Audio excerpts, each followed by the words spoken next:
हरे कृष्णा। सभी भक्तों का स्वागत है। भगवत गीता का सुंदर पाठ चल रहा है। अभी अभी अध्याय नंबर 8 पूर्ण हुआ है, जिसका शीर्षक था भगवत प्राप्ति। जो 8वां अध्याय होता है, इसे मृत्यु के समय का स्पेशलिस्ट कहा जाता है कि मृत्यु के समय हमें किस तरह से प्राण त्यागने चाहिए, या कह सकते हैं शरीर कैसे छोड़ना चाहिए, उसकी प्रैक्टिस कैसे की जाए, वह 8वां अध्याय हमें बताता है। योग की विधि द्वारा या भक्ति की विधि द्वारा क्या करना चाहिए, वह सब 8वें अध्याय में संपन्न हो गया है। अब हम 9th अध्याय शुरू करेंगे, 9th चैप्टर शुरू करेंगे, जिसका शीर्षक है परम गुह्य ज्ञान। मतलब छिपी हुई नॉलेज, गोपनीय ज्ञान। इस तरह का ज्ञान भगवत गीता में मिलेगा। जैसे भगवत गीता को 3 भागों में डिवाइड किया गया है, पहले 6 अध्याय, फिर बीच के 6 अध्याय, फिर लास्ट के 6 अध्याय।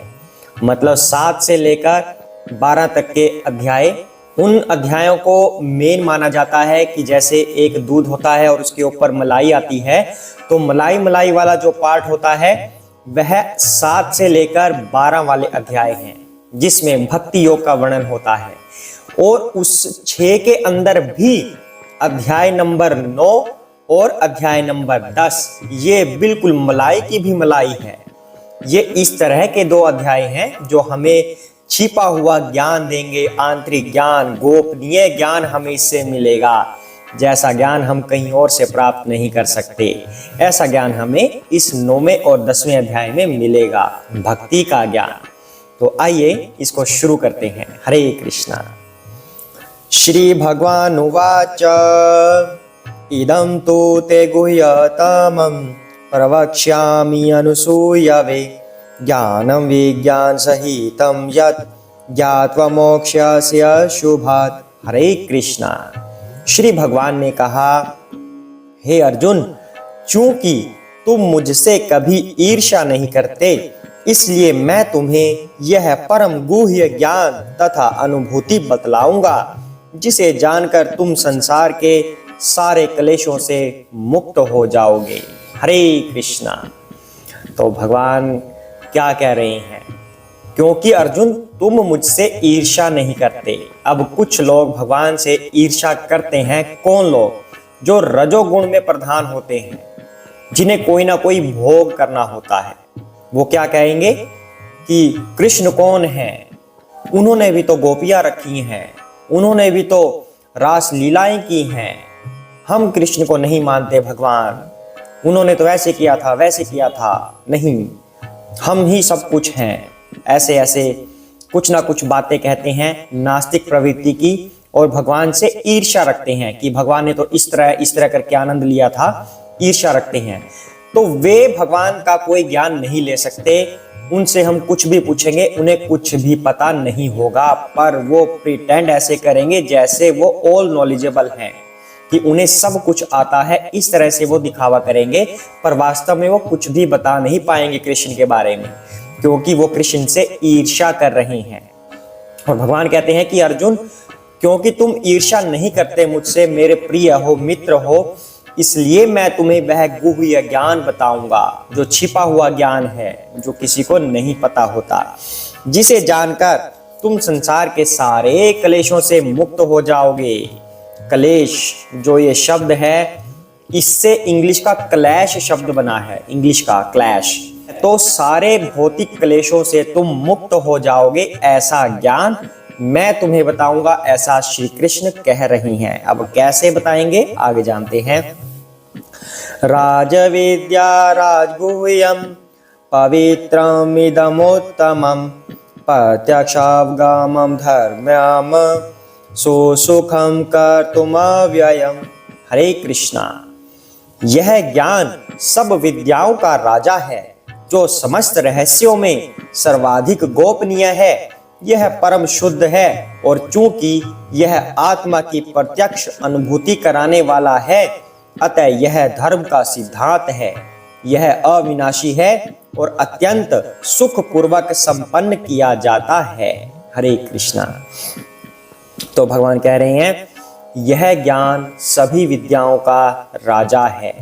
और लास्ट में भगवान ने बोला कि सुख पूर्वक इसे संपन्न किया जाता है। अब इसका मतलब क्या हुआ कि जो ये ज्ञान है यह हमें आनंद प्रदान करता है। कैसे प्रदान करता है? एक शब्द सभी ने सुना होगा, सच्चित आनंद। सच्चिदानंदमय है भगवान श्री कृष्ण, भगवान श्री राम सच्चिदानंदमय है। सत्य का मतलब क्या होता है? एग्जिस्टेंस, मीनिंगफुल एग्जिस्टेंस, यानी कि उसका कोई पर्पस हो होने का। चित्त, चित्त का मतलब क्या हुआ? चित्त का मतलब हुआ नॉलेज, मतलब वह ज्ञान जो क्या दे सके? जो हमें आनंद दे सके, जो हमें ब्लिस कर सके। मतलब existence of something with knowledge that can give us bliss, मतलब उस चीज का होना किसी पर्पस से, किसी लक्ष्य से, जो ज्ञान भी रखता हो और वह ज्ञान हमें आनंद प्रदान करे। दैट इज सच्चिदानंद। क्या मतलब बना? अब फिल्मों में आपने सुना होगा, कोई पूछता है किसी दुखी से व्यक्ति से, कैसे हो? तो आंसर आता है, बस जीने के नाम पर जिए जा रहा हूं। क्या मतलब बना? उसकी एग्जिस्टेंस है, मतलब वो जी रहा है, लेकिन जीने के नाम पर जिए जा रहा हूं। तो क्या हुआ? मतलब उसका कोई पर्पस नहीं है, उसकी लाइफ का कोई मीनिंग नहीं रह गया। बिना टारगेट के, बिना किसी पर्पस के होना ना होना एक बराबर हो जाता है। तो कह रहे हैं यहाँ पे सच्चिद आनंद में, सच्चिद आनंद में क्या कह रहे हैं? एग्जिस्टेंस विद पर्पस, कोई मीनिंगफुल एग्जिस्टेंस हो, ऐसे नहीं। तो दूसरी तरफ क्या बोलते हैं? जीने लगा हूं पहले से ज्यादा, ऐसे फिल्मों में सुनने को मिलता है ना। तो अब क्यों जीने लग गया वो ज्यादा? सोच कर देखिए, मतलब जी तो रहा है पर उसको कुछ मीनिंग मिल गया है, मैं पहले से ज्यादा जी रहा हूं। लेकिन ये सच्चित आनंद की कैटेगरी में नहीं आएगा। क्यों नहीं आएगा? क्योंकि इसमें भगवान की नॉलेज नहीं है, इसके अंदर भगवान नहीं आए कहीं पर।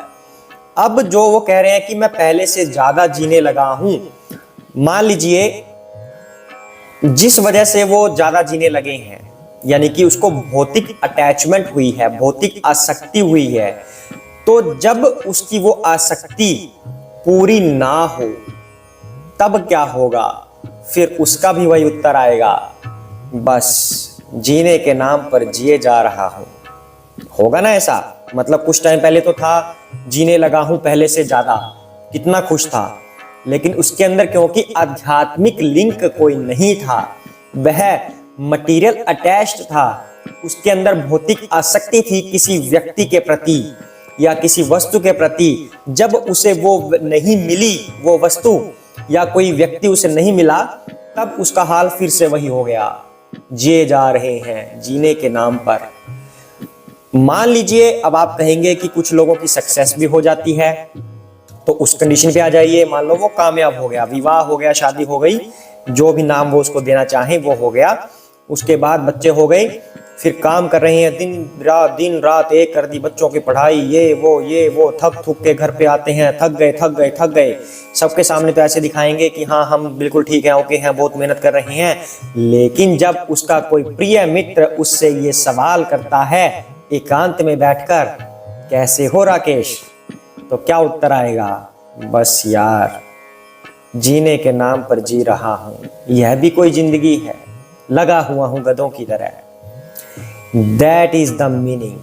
उसके होने का कोई मीनिंग नहीं उसको दिख रहा, हालांकि उसके परिवार के लिए वो बहुत मीनिंगफुल है, पर उसको खुद अपने आप की एग्जिस्टेंस मीनिंगफुल नहीं लग रही। उसको लग रहा है कि मैं बस गधों की तरह काम करता जा रहा हूं बस, और मेरी लाइफ में कुछ है ही नहीं। तो मतलब क्या हुआ? सत्य चित्त आनंद, जिस एग्जिस्टेंस के अंदर भगवान का ज्ञान हो और वो हमें आनंदित करे, दैट इज कॉल्ड सच्चिदानंद। वह भगवान कह रहे हैं यहाँ पर कि मैं तुम्हें वो ज्ञान दूंगा जिससे तुम्हें आनंद आएगा, जिससे तुम्हारी एग्जिस्टेंस सच्चिदानंदमय हो जाएगी। उस ज्ञान की भगवान बात कर रहे हैं। अगर भगवान का ज्ञान हमारे पास नहीं है तो हमारा हाल वैसे ही रहेगा, जीने के नाम पर जी रहा हूं। और ऐसा कोई एक दो व्यक्ति नहीं होता, हम सभी उसी कैटेगरी में हैं। अगर हम भगवान के साथ नहीं जुड़ते तो हम यही बोलेंगे हमेशा जीने के नाम पर जी रहे हैं बस। अगर भगवान का ज्ञान आ गया तो फिर हमें आनंद आने लगेगा, फिर हम ऐसा कभी नहीं बोलेंगे। सिर्फ एक भगवान का ही एक ऐसा ज्ञान है जो हमें आनंद प्रदान कर सकता है, दूसरा कोई नहीं। अब जो लोग कहते हैं कि सिर्फ ब्रह्म ज्योति में लीन होना ही सब कुछ है, हरि कथाएं भी सुनाएंगे, पर फिर वो लास्ट में बोल देते हैं कि ये हरि की कथाएं जो लीलाएं हुई थी ये निराकार से ही आई हैं, और वहीं पे करा कराया सारा चौपट हो जाता है। भगवान का ज्ञान लीजिए, सिर्फ यहाँ तक सीमित मत रहिए। भगवान की लीलाओं का श्रवण कीजिए, भगवान की लीलाओं का गान कीजिए, तब हमें वास्तविक आनंद आएगा और सच्चिदानंदमय का कंसेप्ट जो है वो सही प्रूव आपको दिखने लगेगा। इसलिए कहते हैं कि सच्चिदानंदमय सिर्फ भगवान है। हमारी आत्मा, या कह सकते हैं कि हम भी सच्चिदानंदमय हैं, लेकिन हम इस शरीर के द्वारा कवर कर लिए गए हैं, तो हम उस सच्चिद आनंद को अनुभव नहीं कर पाते। इसलिए सिर्फ और सिर्फ भगवान सच्चिदानंदमय हैं, उनको किसी माया ने नहीं ढका। तो आगे भगवान इसमें क्या कह रहे हैं, यह ज्ञान सब विद्याओं का राजा है। अब सब विद्याओं का राजा है मतलब कोई भी ऐसी विद्या नहीं है, कोई मटेरियल ऊर्जा, कोई मटेरियल ज्ञान, जैसे कोई कंप्यूटर इंजीनियरिंग करता है C++, कंप्लीट रेफरेंस, ये लेखक, वो राइटर, पागल हो जाते हैं करते करते, लेकिन करना पड़ जाता है पापी पेट। इसका भी सवाल है, खाना पड़ेगा हमें, मतलब भरण पोषण तो करना ही है। तो ये सब ज्ञान लेने से हमें कभी आनंद नहीं आएगा, सिर्फ हमारी मटेरियल नॉलेज बढ़ेगी और हम बस अपना भरण पोषण कर पाएंगे, आनंद इससे नहीं मिलेगा। तो इन सभी विद्याओं का राजा है भगवान का ज्ञान, ऐसा कृष्ण कह रहे हैं। और राजा के पास कोई विरला व्यक्ति ही पहुंच सकता है, क्योंकि राजा तो बिल्कुल गोपनीय होता है। राजा के पास हर कोई नहीं जा सकता कि कोई भी शहर में से उठा और राजा से मिल लिया, नो। जो भक्त होगा वही राजा से मिल सकता है, जो भक्त होगा वही ये ज्ञान प्राप्त कर सकता है।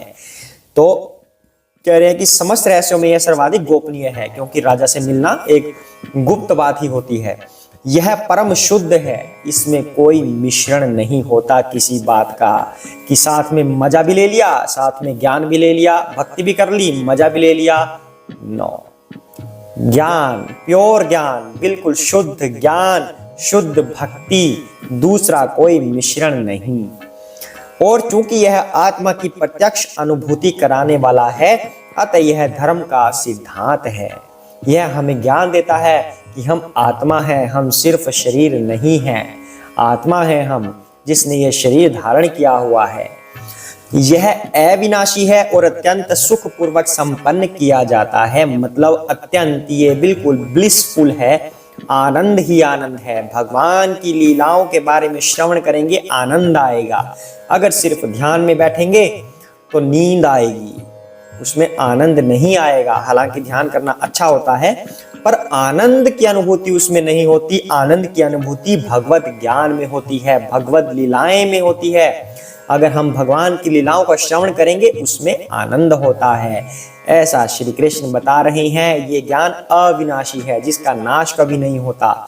तो इस तरह का ज्ञान क्या कोई सुनना चाहेगा? बताइए, हर कोई सुनना चाहेगा जिसमें इतना आनंद हो। तो अध्याय नंबर 9 और अध्याय नंबर 10 इसी तरह का ज्ञान हमें देने वाला है, जिसमें आनंद ही आनंद है। आज के लिए हम इतना ही करेंगे, सभी साथ में बोलेंगे जय श्री कृष्ण चैतन्य प्रभु नित्यानंद श्री अद्वैत गदाधर श्री वसादि गौर भक्त वृंदा। हरे कृष्ण कृष्ण कृष्ण हरे हरे, हरे राम राम राम हरे हरे, हरे कृष्णा।